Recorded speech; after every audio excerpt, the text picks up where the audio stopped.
Alguna vez sus rostros iluminaron marquesinas, revistas y pantallas gigantes. Bastaba una mirada suya para encender la prensa, una frase en una película. Para marcar generaciones enteras, fueron símbolos, ídolos, compañeros de infancia o héroes de acción. Pero hoy, lo único que queda de ellos son fotos borrosas tomadas por paparazzis distraídos, titulares perdidos en las esquinas de internet, y miradas que ya no brillan. Hollywood crea sueños, pero también los destruye. Tras las luces, la fama y los aplausos, hay un sistema que no perdona el envejecimiento, la fragilidad ni la rebeldía. Algunos actores no cayeron por escándalos, sino por hablar de más, por no obedecer, por romper el molde. Y una vez fuera del foco, comenzaron a desaparecer de las alfombras rojas, de las producciones y finalmente del recuerdo. Algunos perdieron la cordura, otros huyeron del país. Hay quienes hoy duermen en autos, en moteles baratos o en parques cercanos a los estudios donde una vez fueron estrellas. ¿Fue culpa de ellos? ¿O simplemente dejaron de ser útiles para un sistema que no sabe mirar atrás? Quizás tú también los admiraste alguna vez, pero ¿te has preguntado qué fue lo que realmente los borró del mapa? ¿Qué oscuridad se esconde detrás del olvido? Tenía una presencia imponente, una voz que podía oscilar entre lo cómico y lo trágico, y un rostro que parecía esculpido para papeles intensos. Randy Quaid fue nominado al Oscar en 1973. Trabajó junto a Jack Nicholson en The Last Detail y se convirtió en uno de los secundarios más sólidos del cine estadounidense. Para el público de los 90, fue el piloto excéntrico y valiente en Independence Day, el tío loco en National Lampoon's Vacation y el rostro impredecible que siempre dejaba una huella. Pero tras esa máscara de excentricidad, había algo que empezó a descomponerse lentamente. Randy comenzó a hablar de conspiraciones en Hollywood, de una red secreta que, según él, intentaba destruir su carrera y su vida. Acusó a abogados, productores, jueces. Dijo que lo estaban persiguiendo por haber descubierto la verdad. La prensa lo tildó de paranoico. Sus antiguos amigos comenzaron a alejarse. Su nombre, antes sinónimo de talento, se volvió sinónimo de escándalo. Con su esposa, Evie, huyó a Canadá, pidiendo asilo político. Afirmaron estar en peligro en Estados Unidos, pero el país que alguna vez le dio alfombras rojas, ahora le cerraba puertas. Las de los estudios, las de las casas, incluso las de las instituciones. Pronto se vio atrapado en demandas, deudas, órdenes de arresto. Fue desalojado, perdió propiedades. En algunas fotos recientes, se le ve deambulando por la calle, con una barba que ya no es de personaje, sino de abandono. Randy Quaid alguna vez fue una figura reconocida, admirada, poderosa. Hoy es un hombre exiliado por sus propias palabras, atrapado en una realidad donde los fantasmas ya no están en los guiones, sino en su vida diaria.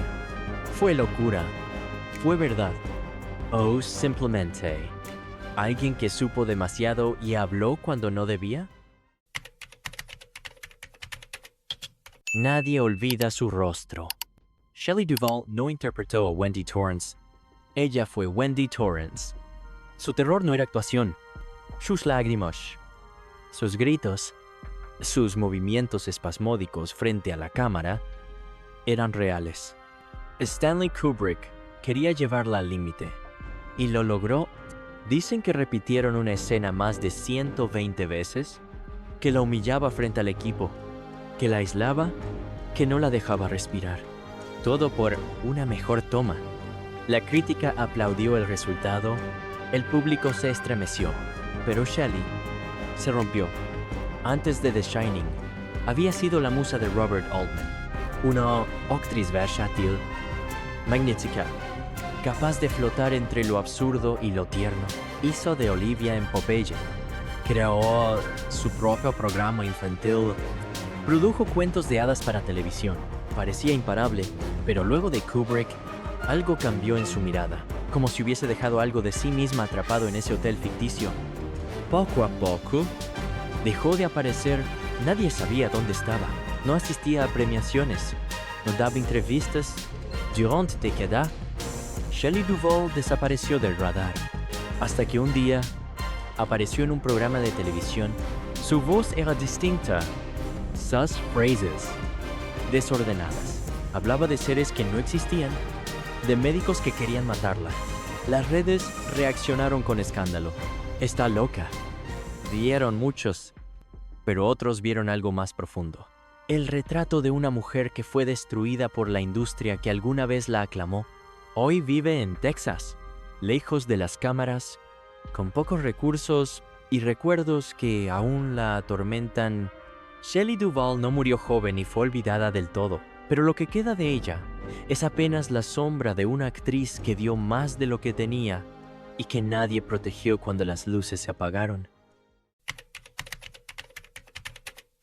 Tenía la energía de un relámpago y una sonrisa que podía desarmarte o incomodarte en cuestión de segundos.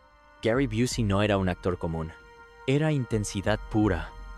Un volcán de carisma y peligro.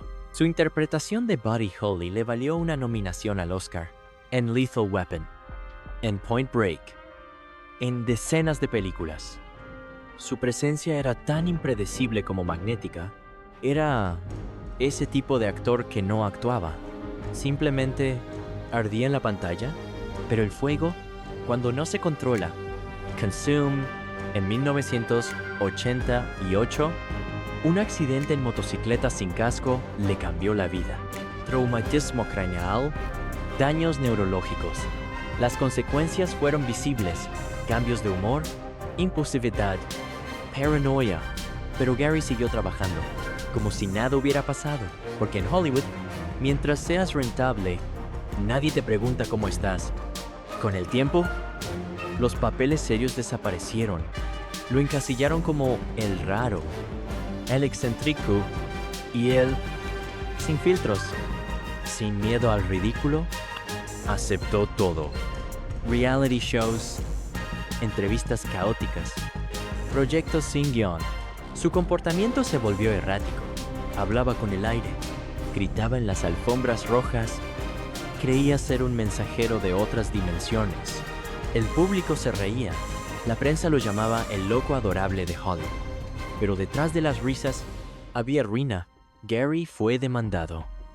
Se declaró en bancarrota. Vivió en moteles. Fue acusado de acoso. Participó en programas solo para pagar deudas. A veces parecía no distinguir la ficción de la realidad. En fotos recientes, aparece con la ropa arrugada, los ojos desorbitados, gesticulando como si aún estuviera frente a cámaras, aunque nadie lo filme ya. Gary Busey alguna vez fue una tormenta que conquistó la pantalla. Hoy es un eco distorsionado de sí mismo, vagando entre recuerdos y delirios. ¿Fue el accidente lo que lo destruyó? ¿O fue una industria que lo utilizó como espectáculo hasta vaciarlo por completo? Fue la chica que hizo reír a toda una generación. Amanda Bynes no era solo una actriz infantil. Era la actriz infantil. Su rostro era familiar en cada hogar. En The Amanda Show. En All That. En What a Girl Wants. Tenía timing cómico. Ternura natural. Carisma sin esfuerzo. Se decía que era la heredera de Lucille Ball, la futura reina de la comedia americana. Y durante un tiempo, lo fue. Pero lo que el público veía como brillo, detrás, era una fábrica tóxica. Amanda trabajó desde los 7 años, bajo contratos estrictos, rodeada de adultos que no siempre cuidaban de ella, en Nickelodeon. Donde tantos niños crecieron ante cámaras, también se gestaban abusos, presiones, silencios forzados. Amanda nunca lo dijo abiertamente, pero sus entrevistas, Sus gestos, sus huidas, lo insinuaban todo. El sistema que la hizo estrella fue el mismo que comenzó a devorarla. A los 20, Amanda empezó a cambiar. Se alejó de las pantallas. Se rapó el cabello. Publicaba mensajes crípticos, erráticos. Acusaba a su padre de control mental. Decía estar poseída. En 2013, fue internada contra su voluntad. Diagnóstico: trastorno bipolar, esquizofrenia, abuso de sustancias. El país entero miró su colapso como un espectáculo. Los mismos que la amaron de niña ahora se burlaban de su caída. Durante casi una década, Amanda vivió bajo tutela legal. No podía controlar su dinero, ni su carrera, ni su libertad. Intentó estudiar diseño de modas, intentó reaparecer, pero cada paso era seguido por flashes, por titulares, por juicios públicos. En marzo de 2023, fue encontrada vagando desnuda por las calles de Los Ángeles. Ella misma pidió ayuda. Nadie más lo hizo. Hoy, Amanda Bynes no tiene planes de volver a actuar. Vive lejos del foco, luchando por existir sin que la cámara la transforme en un producto. Fue la princesa de Nickelodeon. Hoy es solo una mujer rota, intentando recuperar su voz. Pero ¿cómo se encuentra la paz cuando todo tu dolor fue emitido en horario estelar? Fue el héroe de aventuras que todos querían ser. Brendan Fraser no necesitaba músculos de acero ni frases rebuscadas.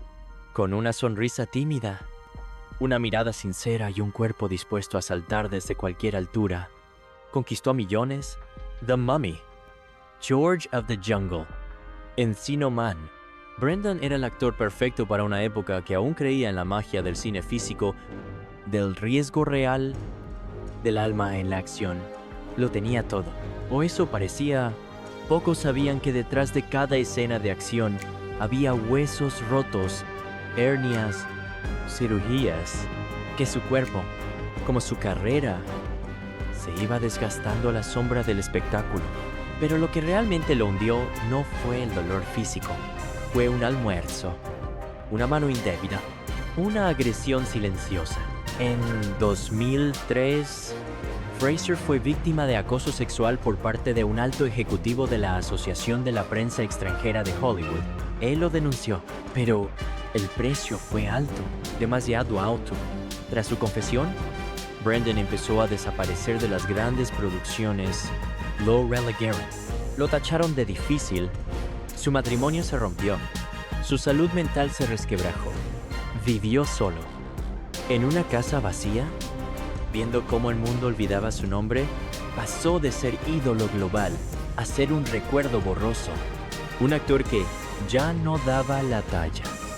Y sin embargo, no se rindió. Luchó en silencio. Cuidó a su hijo autista. Se refugió en papeles pequeños. Y un día, volvió, no con músculos, sino con vulnerabilidad. The Whale no fue solo una película, fue una redención. Y cuando subió al escenario a recibir su Oscar, con los ojos húmedos, la voz entrecortada y el corazón expuesto, todos entendimos que no había ganado por actuar, sino por sobrevivir. Brendan Fraser volvió, pero su historia, antes de la gloria, fue un descenso brutal al olvido. Una prueba de que en Hollywood, incluso los más amados pueden ser destruidos por decir la verdad. Nos contaron que la fama era un escudo, que quien brilla en Hollywood está a salvo, que los aplausos protegen, que los contratos blindan, que la cámara ilumina y cuida. Pero al mirar sus rostros, al escuchar sus historias, ¿de verdad podemos seguir creyendo que la fama salva a alguien? ¿O quizá, precisamente en ese brillo deslumbrante, se esconde la soledad más brutal? Hoy hablamos de 5 nombres, 5 vidas que pasaron del póster al silencio, de la adoración al olvido. Pero no son los únicos, hay decenas, cientos, actores, actresses, ídolos infantiles, veteranos consagrados, todos tragados por un sistema que los aplaude mientras sirven y los olvida cuando ya no ¿Cuántos más quedan por contar? ¿Cuántos viven ahora mismo en la sombra? Esperando que alguien los recuerde, no como leyendas caídas, sino como seres humanos. Si esta historia te tocó, si sentiste algo al recordar sus rostros, déjanos tu comentario. ¿A quién más deberíamos traer de vuelta a la memoria colectiva? Suscríbete para no perderte el próximo episodio, porque en este canal, las luces no se apagan para los que el mundo quiso borrar.